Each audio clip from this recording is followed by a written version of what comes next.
dia, boa tarde, boa noite para você que está aqui mais uma vez, me dando o privilégio da sua companhia em mais um Cristocast.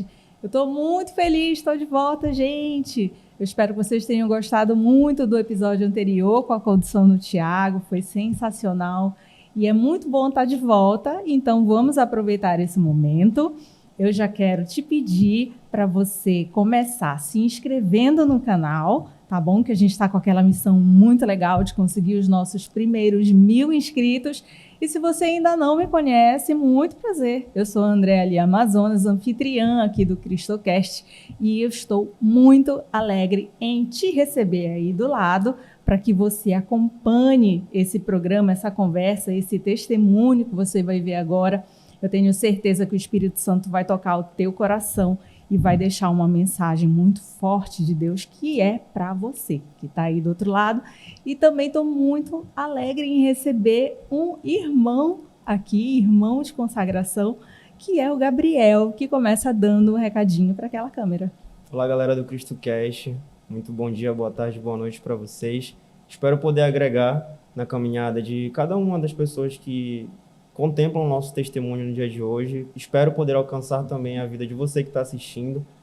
Tenho uma história de vida que não é extraordinária, mas que está dentro da vida de cada um aqui, principalmente para as pessoas que são mais jovens como eu. Então, espero poder agregar de uma maneira muito revigorante para a sua vida e para a vida da sua família.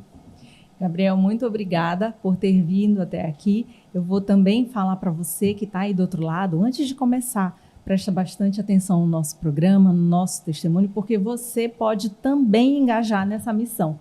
Você pode também participar do programa, contribuindo, sendo nosso patrocinador. Aqui, aparecer aqui na nossa TV, na nossa mesa, dessa parte das mãos, para que a gente leve mais adiante a palavra de Deus.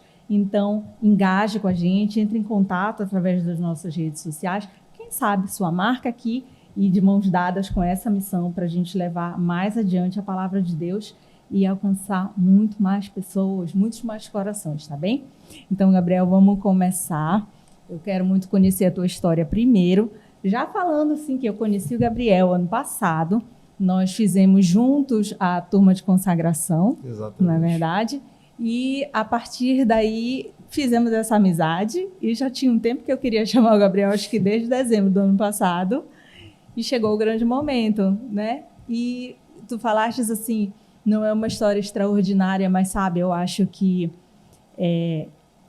quando a gente consegue enxergar Deus no simples, na nossa simplicidade do dia a dia, isso já é extraordinário. Sempre digo que Deus não está no extraordinário, Ele está no ordinário da vida.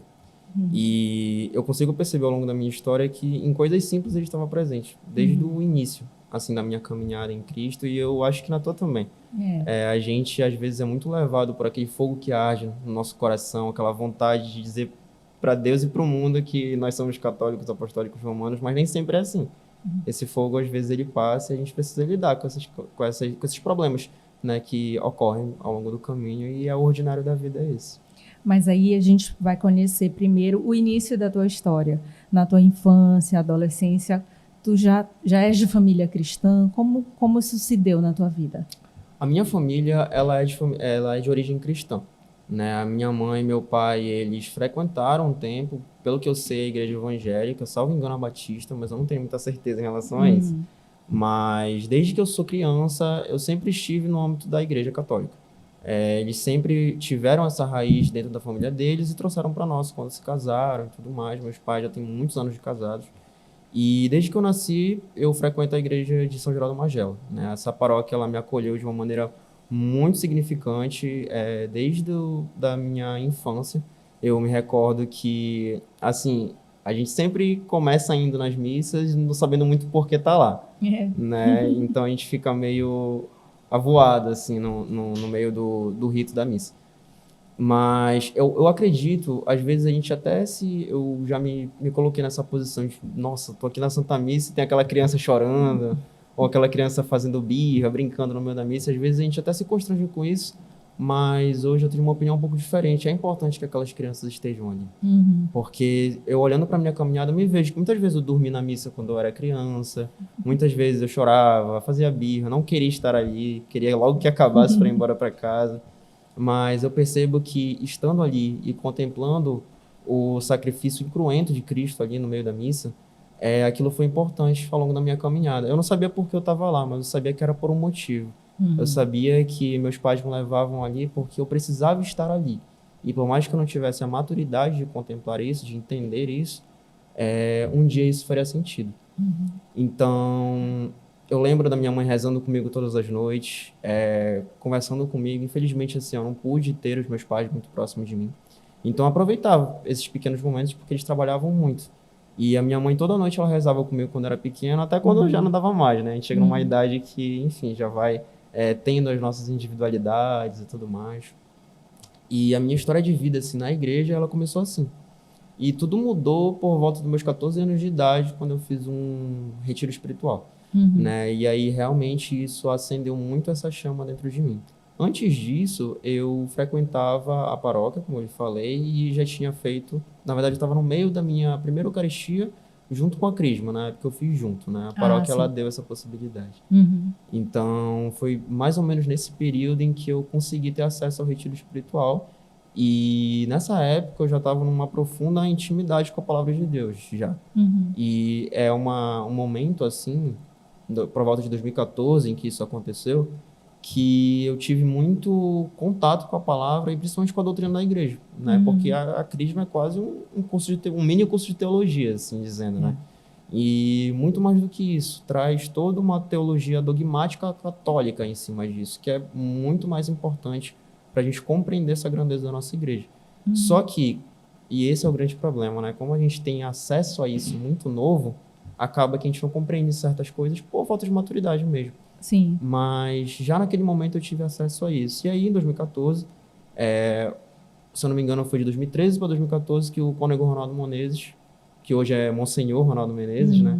Ele veio da paróquia da Santíssima Trindade para a paróquia de São Geraldo Magela, e com isso ele trouxe o retiro que hoje se chama Despertar, né?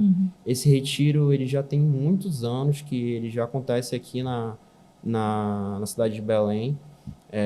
O próprio, acho que o Diácono Fábio falou um pouco dele no episódio em que ele estava aqui.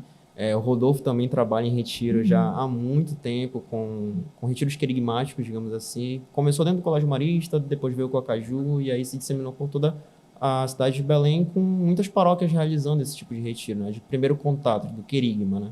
E foi a partir disso que eu tive o meu ascender, assim, né? Que eu entendi a grandeza de Deus na minha vida e que as coisas fizeram sentido. Tu tens uma lembrança vívida, assim, de como era antes e como foi a partir disso, bem nesse período da mudança? Lembro. Assim, Andréia, desde que eu me entendo por gente, quando a gente começa a compreender que nós somos uma pessoa no mundo dotada de consciência, né? E que nós não estamos aqui ao nosso bem-querer, as coisas começam a mudar, né? Então, para mim foi fundamental ter tido o primeiro contato logo quando novo. E eu acho que essa é a primeira mensagem, né? Porque a gente, às vezes, quer ter um contato com Deus, mas não ter uma experiência com Ele. E eu acho isso muito importante. Porque é a mesma coisa de que você assumir um relacionamento com alguém sem conhecer essa pessoa.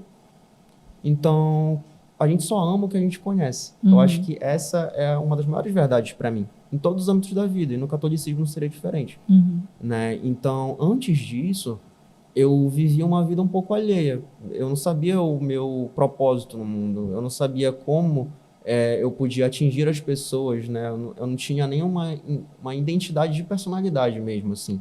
Eu estava na escola, estudava para minhas provas, tinha poucos amigos, tinha minhas dificuldades, sim, de me relacionar com as pessoas. Então, a igreja ela me ajudou muito nisso, né? A partir desse primeiro contato, eu consegui ter uma maior identificação sobre mim mesmo como Gabriel, né? Eu ganhei uma identidade nova, minha vida mudou de uma certa forma, porque Cristo hoje mora em mim.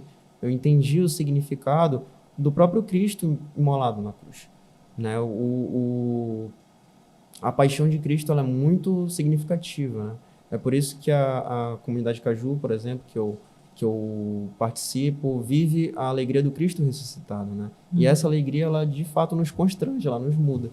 E antes de ter essa experiência, e eu agradeço muito a Deus por tê-lo conhecido ainda jovem, porque eu não imagino a minha vida sem tê-lo conhecido muito tempo depois, né? Tem pessoas que se convertem com 20, 30, 40, 50 anos, e olha o tempo que a gente perde, né? Com não certeza. contemplando as coisas do alto. Isso é um pensamento que eu tive, porque apesar de ter nascido e crescido como cristã, né, como católica, frequentando as missas, ainda assim eu creio que eu conheci a Deus de verdade tem pouco tempo. Então, e aí eu tive justamente essa mesma sensação, puxa, como eu queria ter conhecido a Deus intimamente antes, né? E eu sempre falo que, puxa vida, não perca tempo, sabe? Aproxime-se de Deus, aprofunde-se em Deus, porque para você não ficar com esse sentimento de perda de tempo, né? É que nem quando a gente perde alguém, né? A gente sempre fica se perguntando, nossa, eu poderia ter feito um pouco mais, eu poderia ter feito tal coisa diferente, eu poderia ter caminhado por aqui, não por ali. Só que eu acredito também, Andréia, que tudo acontece na nossa vida por um propósito. Nós que somos católicos não acreditamos em acaso, né? Nós acreditamos em providência. Então, Deus, ele traça todo detalhe na nossa vida. E quando eu olho para trás, eu vejo justamente isso. Eu percebo que as orações que eu fiz com a minha mãe na cama, quando eu era pequena, elas foram por um motivo. Eu percebo que aquelas missas em que eu não entendia muito bem, era porque eu deveria estar ali. As pessoas que eu conheci, as trocas que eu tive, né? Tudo isso foi muito significativo para mim. E essa questão da identidade, eu também penso que quanto mais cedo, melhor, porque, digo assim, a Andréa Lia sempre existiu, sempre achou que já se conhecia o suficiente, mas conhecer a Andréa Lia, filha de Deus, é completamente diferente, porque traz um novo significado, carrega um novo sentido e um novo propósito para tudo que você faz, né? Inclusive na condução da nossa vida, nas nossas decisões diárias, Sim. as decisões familiares, pessoais, profissionais, né? Isso tudo dá um novo sentido para o que nós somos e para o que nós servimos. Exatamente. É aquele negócio que eu até tenho algumas trocas nesse sentido com alguns amigos meus. A gente fala que tudo muda, mas nada muda. É aquela história do ordinário da vida. Então, quando nós nos convertemos, a gente sempre pensa numa situação em que, nossa, agora eu preciso usar um hábito, eu vou ter que ser santo, eu não posso errar, e quando na verdade não é isso. Tudo muda, mas nada muda. Não quer dizer que você também tem que viver uma vida aquém dos desígnios de Deus. Não é isso que significa. Mas você precisa filtrar as pessoas com que você tem trocas, você precisa filtrar certos lugares que você frequenta, certas palavras que saem da sua boca. Você precisa mudar até a sua própria percepção de mundo. Porque tudo isso muda, mas nada muda. Nós ainda estamos no mundo, né? Então, quando a gente tem esse desígnio de Deus, que temos que ser sal da terra e luz do mundo, é justamente isso. É o próprio testemunho que a gente está trocando aqui, né? O testemunho serve para ser compartilhado e para ser vivido acima de tudo. Tu és super jovem ainda, assim, e essa perspectiva de, enquanto jovem, encontrar a Cristo, né? É uma decisão, não só encontrar, mas seguir realmente aos ensinamentos de Cristo. É, para o jovem, uma decisão difícil, porque penso eu, lembrando há muito tempo atrás, enquanto jovem, que existem muitos desafios, assim, o mundo chama muito o jovem, não é verdade? Muito. Pesca demais o jovem. Qual é a tua visão sobre isso? A minha visão sobre isso é justamente a questão da experiência com Deus. Quando a gente não tem ela, é ainda mais complicado, porque se as pessoas que já estão convertidas, que tiveram uma experiência, se para elas já é complicado, imagina para quem não teve, né? E quando a gente tem essa oportunidade, a gente olha para o lado e quer converter todo mundo, né? Então, assim, o nosso melhor amigo, a gente quer que participe da igreja, a nossa mãe, a gente quer levar logo para a pastoral ali da mãe que ora pelos filhos, né? A gente quer, assim, que todo mundo esteja ali, mas cada pessoa tem seu momento. E a gente precisa respeitar isso também, por mais que seja difícil. Né? E para mim, enquanto jovem, ter vivido um retiro espiritual, ter tido a oportunidade de conhecer pessoas de realidades diferentes da minha, né? E aí já chega até um ponto que eu me recordo agora do qual não me lembrava. Eu fiquei numa casa de retiro que era a casa 2. Né? Ele é um retiro que, pelo menos o meu, né? A gente se retira de fato, né? E vai para Mosqueiro. E lá a gente se divide em várias casas de retiro. E essas casas são divididas por faixa etária. Então você fica com pessoas que têm a mesma realidade em tese que você. E eu não entendi, eu tinha 14 anos e fiquei na casa 2, que tinha gente de 20 anos na minha casa. Então era uma realidade totalmente diferente da minha. Só que não, né? Porque eu fui um jovem que, desde pequeno, frequentei colégio católico, sempre tive essa visão de mundo, né? Então eu estava indo para lá feliz, mas também pelos motivos errados. Eu falei, pô, é o final de semana que vai ter futebol, vai ter comidinha lá, vai umas meninas também, né? Eu vou me divertir, a gente vai acabar indo pelos motivos errados. Mas quando eu cheguei lá, logo de cara eu entendi. Logo de cara eu entendi tudo. E quando eu comecei a adentrar esse processo, eu vi que tinha pessoas de realidades assim, um pouco diferentes da minha. Com uma condição financeira muito diferente, vivendo uma realidade que não batia com a minha. Eu tinha um colega ali na casa de retiro que ele tinha uma realidade muito difícil, assim, de vício em drogas, por exemplo, que era algo que eu nunca tinha presenciado na minha vida. Né? Pessoas muito diferentes de mim, mas que compartilhavam desejos e dificuldades parecidas com a minha. Né? E a gente viveu 3 dias ali naquele momento, conhecendo a Deus, e quando voltamos para Belém, quando a gente olha para nós e fala, o retiro começa agora, na verdade. Porque quando a gente vem para a nossa realidade, a gente encontra muitas dificuldades. Eu lembro que com 14 anos de idade eu voltei desse retiro, fui na segunda-feira para aula, né, no ensino fundamental ainda. Nessa época eu estava na 8ª série e eu queria gritar para Deus do mundo que eu estava muito feliz. Eu estava em estado de graça, essa que era a realidade. E esse é um sentimento que ele é indescritível para mim. Ele é muito importante. Eu senti ele poucas vezes na minha vida, assim. E a gente quer gritar para o mundo que é católico, apostólico romano, só que aí, como eu te falei, a gente precisa respeitar o tempo das pessoas. E esse tempo eu tive que também ter para me respeitar. Voltando à sua pergunta, né? Qual a dificuldade do jovem? Eu acho que é justamente entender o que ama. Essa chama, quando a gente volta de um retiro, de uma experiência, de uma própria adoração, tem pessoas que só convertem no meio da missa, né? O tempo ele é diferente para cada pessoa, mas aquela chama que fica dentro da gente, eu acho que você já teve isso dentro do teu coração, as pessoas que estão assistindo aqui também, ela se apaga em um certo momento, né? E a gente precisa ter a prudência de conservar ela no nosso coração. Por isso que a gente só ama o que a gente conhece. Então, a própria palavra de Deus, a doutrina da nossa igreja, o Santo Terço, a missa, que é a maior das orações, tudo isso são instrumentos, são sinais visíveis para a nossa vida, assim como os sacramentos também, para que nós possamos conservar esse sentimento dentro de nós. Né? Então, eu acredito que muito desse conhecimento ele deriva das experiências que Cristo nos proporciona, certo? Então, não basta a gente olhar para trás e falar, nossa, eu já tive uma experiência, realmente eu amo Deus e pronto, acabou. Senão a gente vive uma fé muito rasa. E isso não é suficiente. Não é suficiente. Assim como eu descobri que também não é suficiente você só ir às missas de vez em quando, ou só ir à adoração, ou viver esse superficial, né? É aquela questão de vou à adoração e tá suficiente, né? Vou ali, me emociono e choro e peço. Sim. E isso, na minha visão, é fazer de Deus um band-aid. Sim. E por muito tempo esse foi meu erro.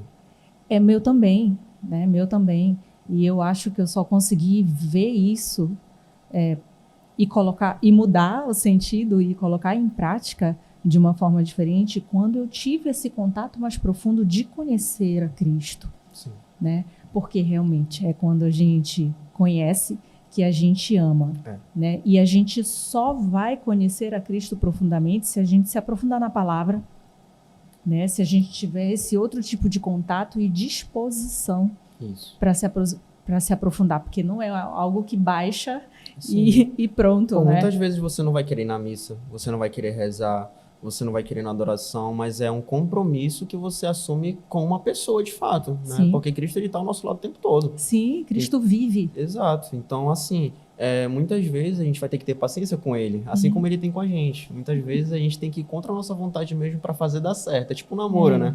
Então, é muito disso. E o que você falou é uma realidade muito factível para mim. Porque ter Cristo como um band-aid é um dos maiores erros que a gente pode ter na nossa caminhada. E eu vivi um deserto espiritual de 4 anos por conta disso. Eu me converti em 2015, com 14 anos, eu fiquei 2015, 2016, 2017 e uma parte de 2018 assim. Porque no início da minha caminhada eu tinha muito isso. Nossa, chorei demais naquele retiro, tive aquela experiência. Aí todo sábado a gente se reunia no grupo de jovens lá da paróquia, de São Geraldo Magela, e parecia que todo sábado eu queria chorar. Todo sábado eu queria ter caído uma rosa na minha frente e eu tava chorando, né? Aproveitava para descarregar. Para descarregar, né? Só que isso não é suficiente. Então, com o tempo, assim, no próprio ano de 2015, eu me via falando, nossa, mas se Cristo é só isso, e agora? Tipo, qual é o próximo passo? E muitas pessoas têm isso, né? Tipo assim, como se fosse objetivo de vida. Não, agora eu tenho que agora eu tenho que passar no vestibular, depois eu tenho que passar na faculdade. Depois disso, eu tenho que passar num concurso, conseguir meu emprego. Depois que conseguir meu emprego, eu tenho que parar. Olha, vai chegar uma hora que não vai ter o que fazer mais. E aí, a sua vida vai perder sentido? Só que com Cristo, as coisas não perdem sentido. Não perde. E eu vivi esse deserto espiritual porque eu não tive a maturidade de entender isso. Então, no ano seguinte, em 2016, eu fui convidado a servir no retiro e tal, assumi muitos compromissos na própria paróquia, de coordenação de ministérios, de estar servindo. Na época eu servia até na comunicação, inclusive. Só que logo no meu primeiro ano assim, de serviço na igreja, eu comecei a entender que eu estava fazendo tudo errado. Eu fui altamente cobrado assim, pela coordenação do grupo. Eu não tive uma postura de católico mesmo dentro de um retiro espiritual, servindo, né? E eu me senti muito mal por conta disso, porque eu não tive maturidade para entender. Eu lembro que eu sofri um esporro assim, muito grande de um coordenador naquela época que me fez sair do grupo. E no ano seguinte eu lembro que eu não fui nem chamado a participar.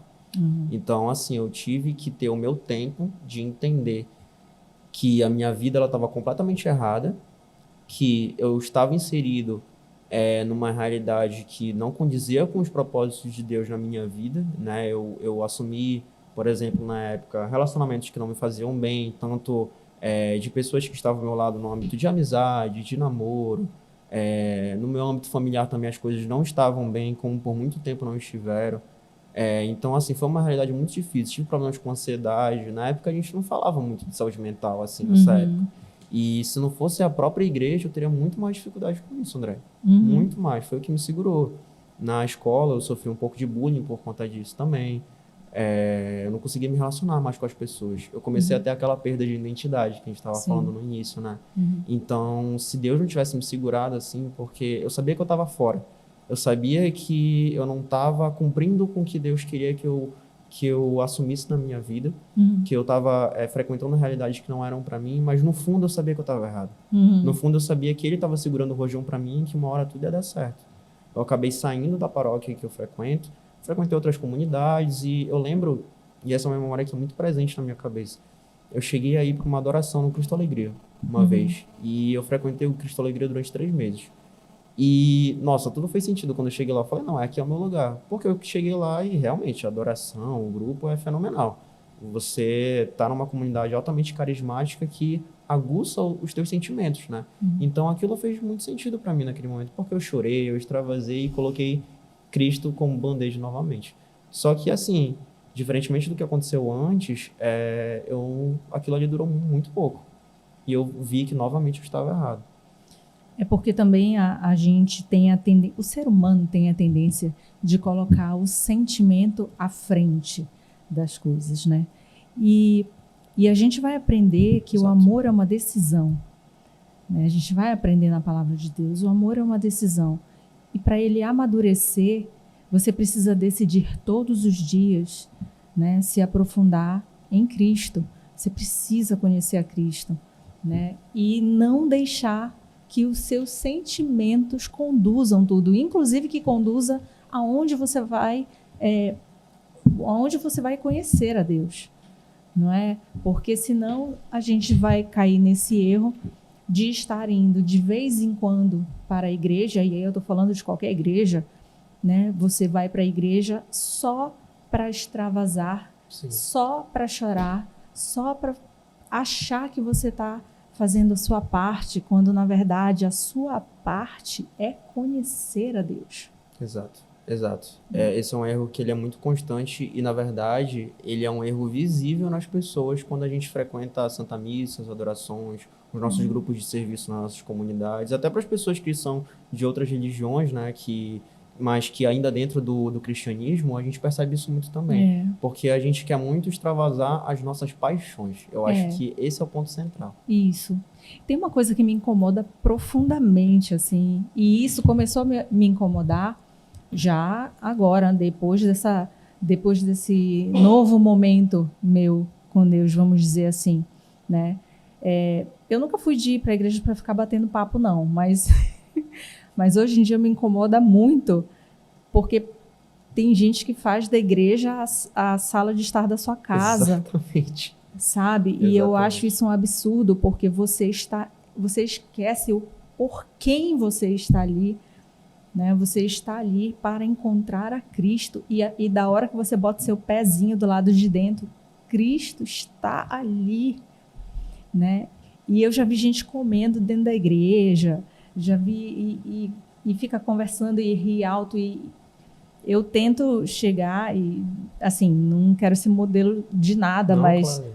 mas para falar que eu sinto falta das pessoas lembrarem o verdadeiro motivo delas estarem ali. É por isso que, assim, o que eu mais me incomodo na Santa Missa é o celular. Porque, por vezes, as pessoas elas estão mexendo e esquecem de colocar o celular no silencioso. E, pô, tem gente que fica vendo TikTok na hora da missa. Entendeu? Então, tipo assim, é algo totalmente absurdo, mas é algo que eu me policio também. Porque, às vezes, olha, hoje em dia eu já deixo meu celular em casa, às vezes. Né? Eu só não deixo quando realmente eu tenho que falar com alguém, alguma coisa do tipo. Às vezes eu deixo no carro, mas antes eu era assim também, né? Então, assim, hoje a gente pode ser espelho para algumas pessoas em relação a algumas atitudes, mas não quer dizer que sejamos perfeitos. A gente também erra e a gente tem que ser humilde de reconhecer isso. Sim. Né? Mas é algo que, como eu sei que eu tenho que me policiar, porque é um vício meu, então eu também me incomodo com vendo as pessoas, porque eu falo, caramba, eu tô me controlando aqui, a pessoa tá mexendo aqui do meu lado, né? Eu pego o celular quando eu vou filmar, quando eu vou fotografar alguma coisa, e só nesse momento. Depois eu guardo novamente para não ficar mexendo. Mas é isso, é a gente ter na lembrança o por quem nós estamos ali, né? É chegar, já se colocar num estado espiritual de conversar com o Senhor. Exato. Tem uma frase que eu escutei uma vez que é assim: se as pessoas compreendessem o milagre que acontece toda Santa Missa, não conversariam na Santa Missa. Exato. E é exatamente isso. Eu tenho algo comigo que, eu não sei se acontece só comigo, mas sempre quando são em duas situações. É na bênção final, quando finaliza a missa, e quando a hóstia consagrada ela tá ali eu esqueci agora o Santíssimo objeto. Eu esqueci agora. Eu também não lembro. Enfim, mas quando é exposto na minha frente, eu sinto um calafrio muito grande. Eu fico todo arrepiado, né? Então, assim, é algo que eu sinto muito e eu vejo o Espírito Santo ele agir dentro de mim em todo momento. Então, para mim, quando eu olho, isso é o extraordinário acontecendo, né? Mas quando eu olho para trás, eu vejo que pequenos momentos como esse aconteceram desde o momento que eu nasci. Se eu estou vivo, na verdade, é porque Deus permitiu. Sim. Né? Então, quando acontecem essas coisas mais extraordinárias, é quando a gente tem aquele estalo e olha para trás e vê, nossa, tudo faz sentido. Né? E toda Santa Missa isso acontece. Né? Só que, novamente, a gente volta àquele ponto. A gente deixa, às vezes, que as nossas paixões, elas interfiram na nossa razão. Tem uma frase que eu não vou conseguir achar agora, até puxei o celular para tentar achar isso, mas é de um escritor que eu gosto muito, que é o Khalil Gibran. Ele é um cristão também, né? Ele já faleceu. Mas ele tem um livro chamado O Profeta, que tem pequenos ensaios poéticos sobre vários assuntos da vida, né? E um dos ensaios poéticos que eu mais amo é quando ele fala da razão e da paixão. E ele fala justamente sobre isso, sobre esse confronto, né? Ele fala que um é o leme da destruição do outro. Porque se a gente age muito pela razão, a gente acaba ignorando as próprias dificuldades da vida e a gente não é humilde com as pessoas que estão ao nosso lado para caminhar. E se a gente age muito pela emoção também, a gente ignora às vezes o racional, que é muito importante para guiar o nosso caminho. Isso. Né? Então, assim, essas dificuldades a gente tem que encarar, é como a gente fala, o problema é de frente e não de lado. Isso. Né? Tu falastes ainda há pouco sobre a questão de quando a gente começa a viver essa paixão, a gente quer que todo mundo também viva a mesma Exato. paixão, né? E eu não sei no teu caso, mas no meu caso, isso foi um certo problema, porque eu sempre fui uma pessoa muito intensa e buscar a mansidão para mim é um desafio diário. As pessoas olham para mim e falam, nossa, como tu és calma. Eu digo, não sou calma, eu escolho ser calma, eu tentar ser calma, né? Mas logo no início eu queria que todo mundo vivesse daquele mesmo jeito que eu, aquela mesma paixão do que eu, assim, por Cristo, sabe? Eu queria que todo mundo fosse na igreja, que participasse dos retiros, que lesse a palavra, que tudo, até que eu conseguisse conduzir isso de uma forma um pouco mais tranquila. E às vezes a própria visão das escolhas Sim. da vida das pessoas, quando a pessoa escolhe, sei lá, ir para uma farra em vez de ir para a missa, ou coisas assim, eu ainda tenho o ímpeto de chamar a atenção da pessoa, sabe?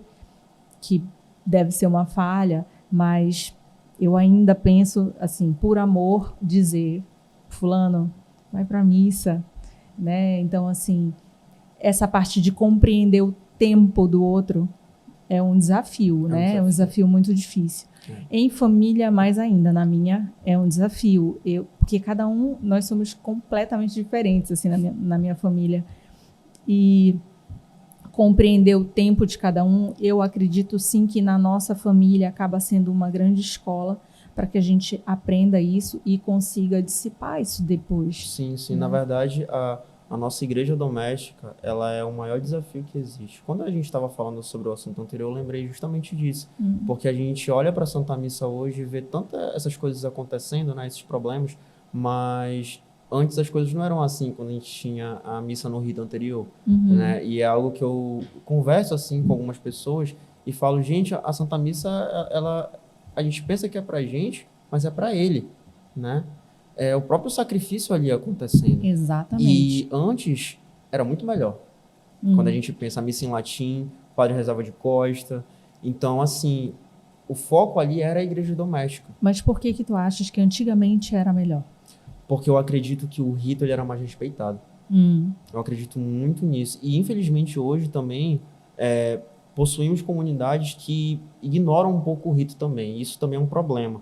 Porque quando eu vejo em alguns lugares, por exemplo, a Santa Missa começando, com todo mundo pulando e gritando, eu me incomodo demais. Eu me incomodo até com a palma na missa, assim, sendo bem sincero. Porque a gente precisa entender o que está acontecendo ali. É permitido, né? Mas eu acredito que o rito ele precisa ser respeitado justamente por conta do que há ali, né? Então, assim, eu acredito que antes era melhor.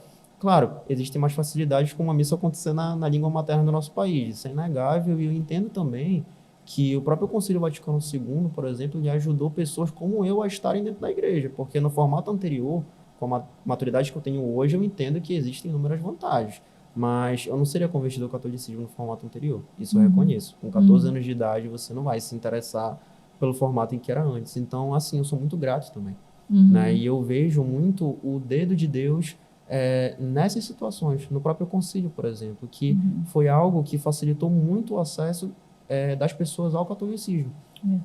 Tem uma coisa que me incomoda assim quando alguém fala assim, a missa é muito chata. Gente, não é para ser legal, não é para ser engraçado, não é para ser alto astral, não é para ser... Ali você está indo para honrar o sacrifício de Cristo. Não tem como isso, você sabe, ter ali outro tipo de sentimento. Você precisa honrar a Cristo, é para isso que existe a Santa Missa, né? E quando as pessoas falam, e eu quando criança falava assim, puxa, levanta a joelha, levanta e senta. Eu não compreendia o que era, mas uma criança, um jovem questionando isso, eu compreendo, Sim. porque não tem o conhecimento. Agora, um adulto que não se dá o trabalho de pesquisar o que é você viver a missa. Aí é outra história. É por isso que eu acho, e aí isso já está tudo a ver com o meu propósito, que é a formação religiosa.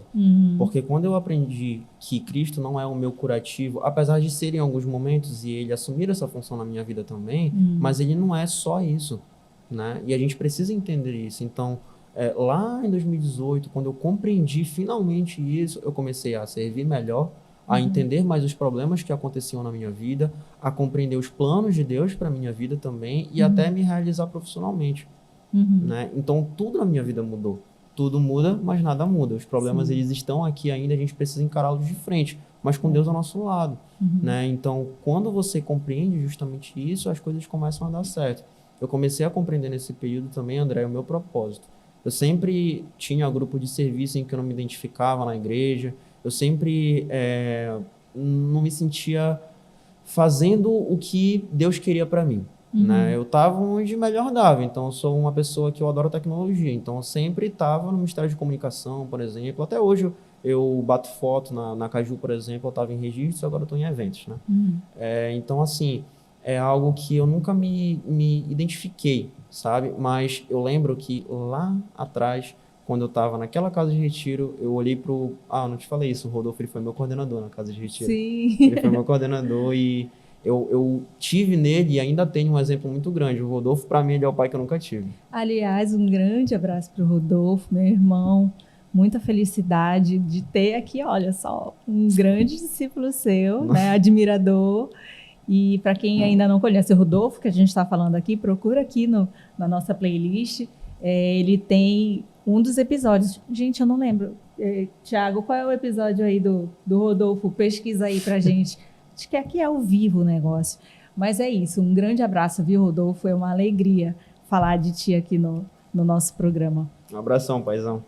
Ele é um cara que eu lembro que quando a gente tava no ônibus logo, nossa, a gente passou o fim de semana fazendo graça.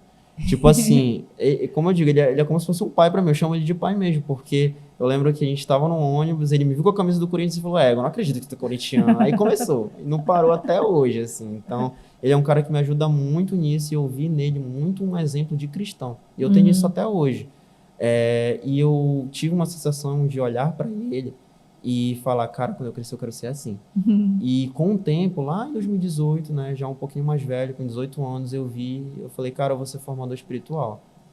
É isso que eu acho que Deus me pede. E aos poucos eu fui tendo a oportunidade de fazer uma formação, uma pregação, ainda com muita dificuldade, né? Fui para alguns ministérios de intercessão também, aprendi a rezar, aprendi a amadurecer alguns pontos que eram muito relevantes para mim. Então, por exemplo, o tempo na intercessão para mim foi muito importante, para me ajudar a ter a paciência e a calma de rezar o Santo Terço, para ter a calma de rezar o Santo Terço, para ter o discernimento de viver essas experiências que também fazem parte da nossa fé, né? Então, assim, tudo isso fez com que eu me amadurecesse de uma certa maneira, né? Essas dores e essas intercorrências no meio do caminho. E não é lindo quando a gente consegue enxergar em alguém o modelo que a gente quer ser, especialmente se essa pessoa reflete ali Cristo, né? Exato. Que eu acho que foi isso que tu visualizaste, né? Foi isso que eu visualizei naquele momento. Quando eu enxerguei no Rodolfo isso, eu vi muito de quem eu precisava ser também, né? E não que o Rodolfo seja perfeito, porque nenhum de nós somos, mas ele é um cara que tem um propósito de vida e até hoje ele vive esse propósito.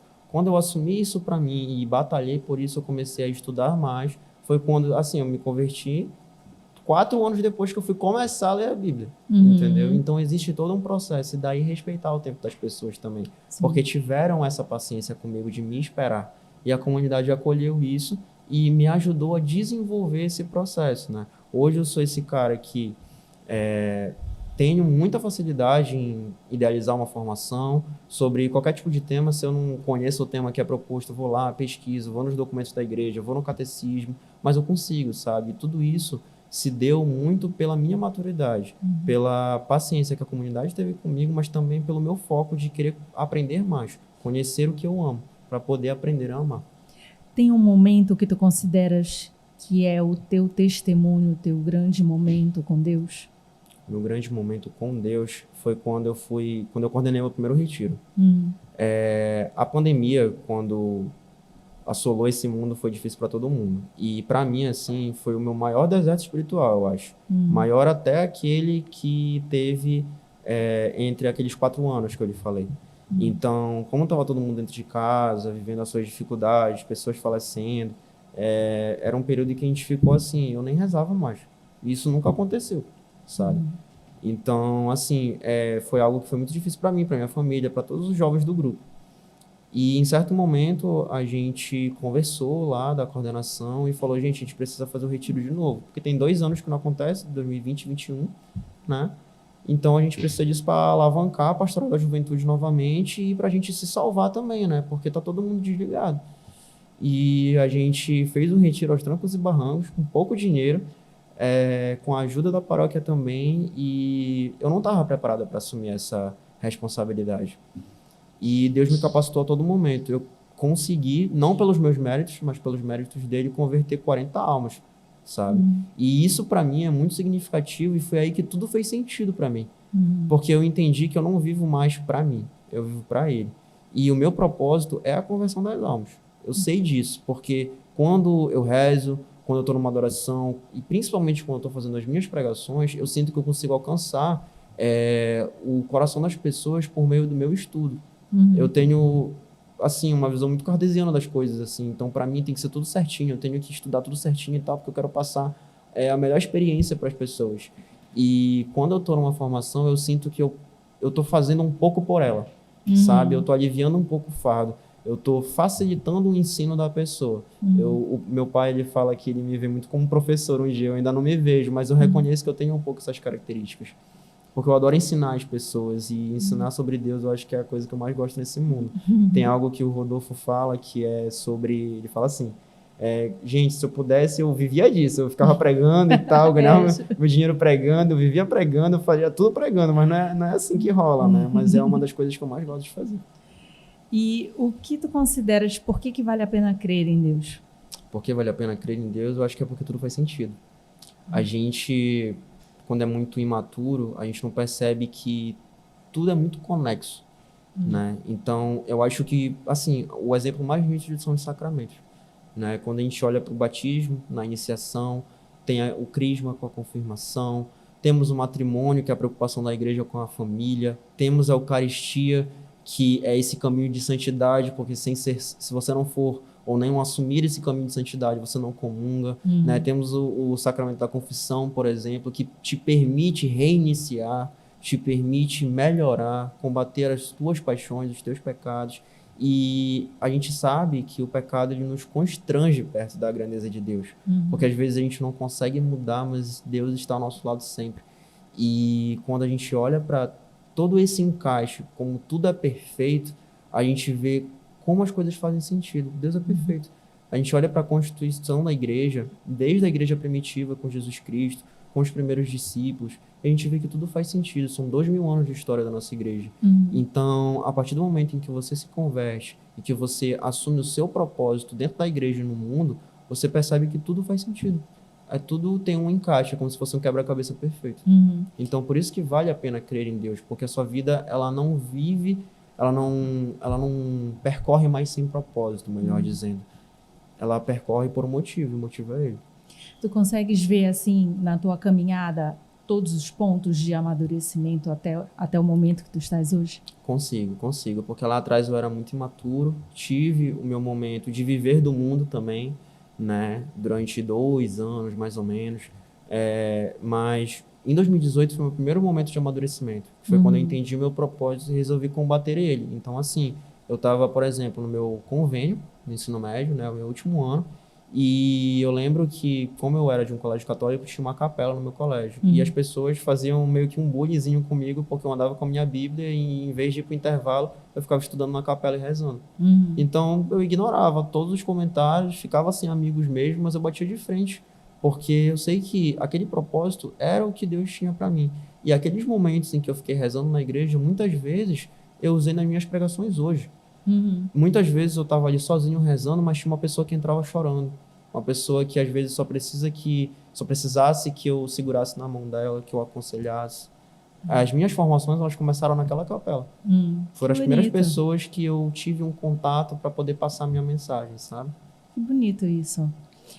Gabriel, e em relação ao período do silêncio, né? Porque a gente passa às vezes por esse período onde parece que Deus não está ouvindo a gente. O que tu pensas a respeito? Eu acho que o deserto ele é um período de amadurecimento. E, acima de tudo, ele é um período de escolha. Então, assim, a gente sabe que não sentir nada, né? Não se sentir amado, melhor dizendo, é muito doloroso. Mas eu olho pra mim, assim, hoje, e, exemplo, nesse momento agora, eu tenho muitas dificuldades rolando na minha vida. Mas eu tô aqui cumprindo o propósito que Deus tem pra mim. E tudo bem, os meus problemas são meus problemas, mas eu sei que Ele tá acolhendo tudo e Nossa Senhora tá do meu lado. E desde que a gente se consagrou, eu tenho isso, de que a mãezinha, ela tá todo o tempo acolhendo. Quando eu passo por alguma dificuldade, eu seguro logo na cadeia. Eu fico mexendo, eu fico no cadeadinho, vem aqui, assim, toda hora. Então, assim, hoje, pra mim, viver esses desertos é muito fácil, assim, sabe? Não é alheio de dificuldades, mas eu entendo que passa, sabe? Mas eu compreendo também que para certas pessoas que não têm esse discernimento é complicado. E eu acho que ter uma rede de apoio é muito importante. Por isso que eu convido qualquer pessoa que esteja assistindo a procurar a sua paróquia, a entrar num grupo, porque a sua realidade ela muda. Quando você conhece a Deus, os seus amigos eles mudam, o local que você frequenta muda, sabe? Tudo muda, mas nada muda, você ainda tá no mundo, né? Então, você ainda consegue viver a sua vida normalmente sendo cristão, sabe? E ter essa rede de apoio é muito importante, porque quando tu cai, tem uma pessoa para te segurar, né? E, assim, na minha caminhada eu tive muitas pessoas que me ajudaram, muitas mesmo. Além do próprio Rodolfo, a minha comunidade inteira me acolheu, pessoas de fora, sabe? A gente sai da nossa igreja para fazer ação social, para pregar em outras igrejas, para poder assumir outros compromissos. Hoje eu já vivo minha realidade também na comunidade Caju, em que lá é uma comunidade muito formativa, que me ajuda também a aprender hoje em dia. Então, assim, a gente vive muitas realidades, mas dentre todas elas é carregar Cristo conosco, sabe? E aprender em todos os momentos com as pessoas que apareceram na nossa vida. Inclusive, tu tens já uma indicação para o próximo? Para vir, eu tenho a Brenda Luana. Pronto. A Brenda Luana é uma irmã em Cristo, assim, que me acompanhou durante todo esse processo. Lá em 2015 ela fez um retiro junto comigo, se eu não me engano. E a gente já, assim, frequentou muitas experiências juntos, assim. Já servimos juntos, coordenamos retiros inteiros juntos.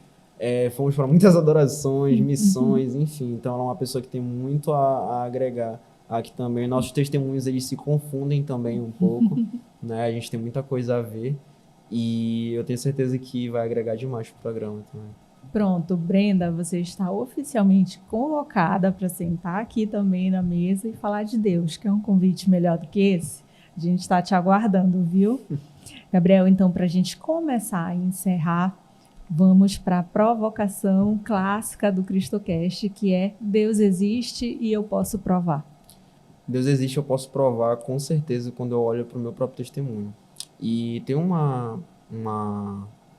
frase que eu ouvi, eu não sei qual episódio do podcast foi, mas foi eu não sei se foi o Diácono Fábio quando veio aqui. Inclusive, o Diácono Fábio foi meu formador por muitos anos também.